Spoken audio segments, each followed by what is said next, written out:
كده العقد ماشي زي الفل. ها بند المده بقى، عايزين تبقى مده العقد قد ايه؟ ما تقلقش، بص احنا هنقول ان احنا هنكتب مشاهمه. هو اساسا مش فاهم وماهوش محامي، فايه هنكتب مشاهمه دي يعني شهر واحد، تمام؟ واحنا دلوقتي ايه، ناخد منه الفلوس ويبقى شهر واحد وبعد كده ينفع دعوه ونتفاضل، تمام؟ فما تشغلش بالك من النقطه دي. نكتب مشاهمه، تمام؟ والمشاهمه دي هتبقى مدى الحياه، تمام؟ انت عارف كله بيقول كده. فمشاهمه دي مدى الحياه، نكتب البند بمشاهمه كده تبقى الدنيا زي الفل، تمام؟ خلاص زي الفل. الف مبروك.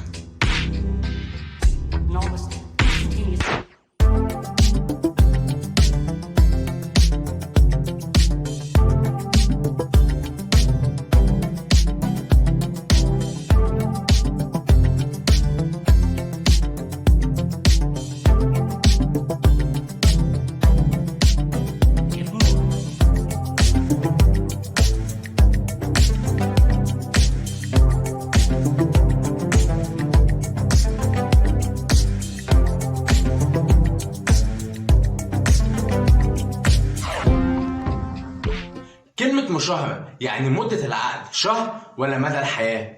عايزين نعرف النهاردة. تابعوني من سلسلة كل ما يتعلق بقانون الإيجار القديم. معاكم جرجس عادل المحامي، ودي الحلقة الأولى. تابعوني.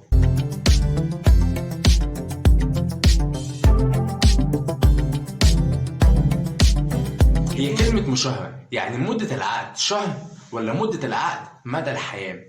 في الحقيقة احنا عايزين نفرق ما بين الاتنين دول. الموضوع ده بيرجع لتاريخ العقد.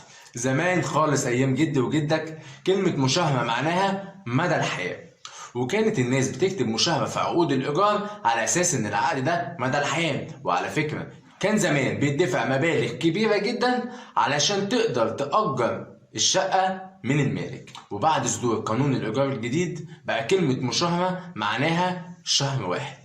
زي ما احنا شفنا في الأول كده، المحامي كان عايز يضحك على المستأجر ويأجر له العقد مدى الحياة بكلمة مشاهمة. برضه حابين نوضح نقطة واحنا بنتكلم. مفيش حاجة اسمها عقد إيجار مدى الحياة. الكلام ده غير صحيح. ليه بقى؟ وإن القانون المدني وضح وقال إن قانون الإيجار لازم يبقى محدد المدة. ما ينفعش نقول إن عقد الإيجار ده مدى الحياة، لا. أي عقد إيجار 59 سنة، واللي يقول لك عقد الإيجار إحنا نكتب إن المدة تبقى 60 سنة 90 سنة مدى الحياة ونكتب مشاهمة، دلوقتي في القانون الجديد غير مسموح. وإن القانون حسم الأمر ده وقال إن أقصى مدة لعقد الإيجار في ظل قانون الإيجار الجديد هو 59 سنة. فمحدش يضحك عليك ويقول لك احنا نكتب مشاهمه وان المشاهمه دي معناها في العقد مدى الحياه. الكلام ده كان موجود بس زمان خالص، ايام جدي وجدك، ايام عقود الستينات والسبعينات والثمانينات.